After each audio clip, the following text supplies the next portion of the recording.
பெட்ரோலாக மாறும் plastic. Plastic பயன்பாடுகள் கூடிக்கொண்டே போகின்றன.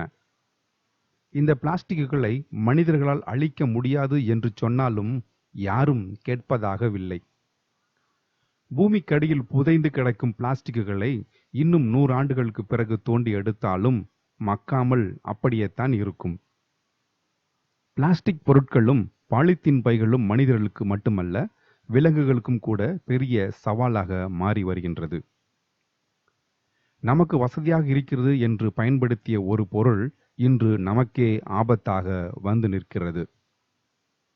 ஒருபுறம் பிளாஸ்டிக்குகளை எந்த ஆபத்தும் இல்லாமல் அழிப்பதற்கான ஆராய்ச்சிகளும் தொடர்ந்து நடைபெற்று வருகின்றன. இந்த பிளாஸ்டிக்குகளிலிருந்து தப்பிக்க வழியே இல்லையா? பிளாஸ்டிக்குகளை வைத்து ஜெர்மன் விஞ்ஞானிகள் ஒரு வழியை கண்டுபிடித்திருக்கிறார்கள்.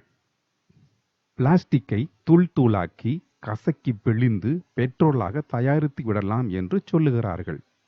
இந்த சோதனை முயற்சியில் வெற்றியும் கிடைத்துவிட்டது.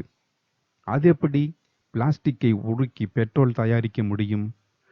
பிளாஸ்டிக்கிலிருந்து பெட்ரோல் உருவாகும் முறையை தெரிந்து கொள்வதற்கு முன்பு பிளாஸ்டிக் உருவான விதத்தை முதலில் தெரிந்து கொள்வோம். கிபி 1907ஆம் ஆண்டு லியோ பேகின்லாடு என்ற விஞ்ஞானி தான் பிளாஸ்டிக்கை கண்டுபிடித்தார். செலுச்சோஸ், நிலக்கரி, வேதி உப்புக்கள், கச்சா எண்ணெய் போன்ற பொருட்களை கொண்டு பிளாஸ்டிக் தயாரிக்கப்படுகிறது.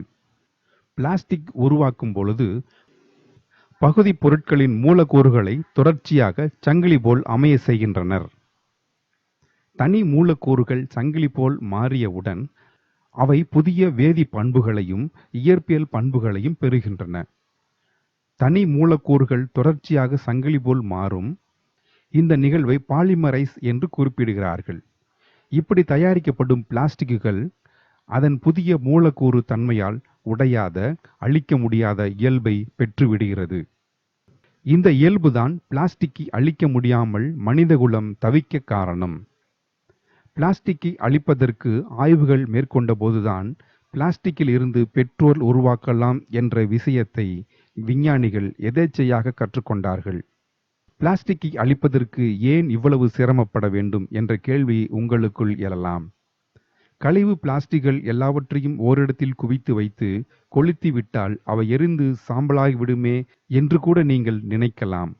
அப்படி பிளாஸ்டிக்குகள் எரிந்து சாம்பலாகாது என்பதுதான் பிரச்சனை. பிளாஸ்டிக்கை எரித்து அழித்து விட முடியாது. எரிந்த பின் கரி மாதிரி சில வேதிப்பொருட்கள் மிஞ்சுகின்றன. அதனால் பிளாஸ்டிக்கை மறுசுழற்சி செய்து பயன்படுத்த முடிகிறதே தவிர முற்றிலுமாக அழிக்க முடியவில்லை. பிளாஸ்டிக் மறுசுழற்சியின் போது மிஞ்சும் கழிவு பொருட்கள் என்ன செய்வது என்று யோசித்த போதுதான் விஞ்ஞானிகளுக்கு திடீரென ஒரு யோசனை உதித்தது. பிளாஸ்டிக் கழிவுகளுடன் நைட்ரஜனை சேர்த்து ஒரு பெரிய கொள்கலனில் போட்டு அதை அதிக அழுத்தத்திற்கு உள்ளாக்கினார்கள். அதிக அழுத்தத்தின் காரணமாக ஏற்படும் அதிக வெப்பத்தால் பிளாஸ்டிக் மூலக்கூறுகள் தங்கள் இயல்பான பிளாஸ்டிக் அமைப்பை இழந்து விடுகின்றன. இறுதியில் இது கச்சா எண்ணெயாக மாறிவிடுகிறது.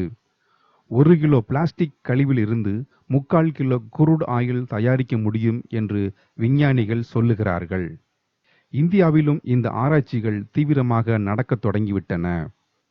இந்த கண்டுபிடிப்புக்கு பலன் கிடைத்தால் பிளாஸ்டிக்கும் அழியும், பெட்ரோலும் கிடைக்கும்.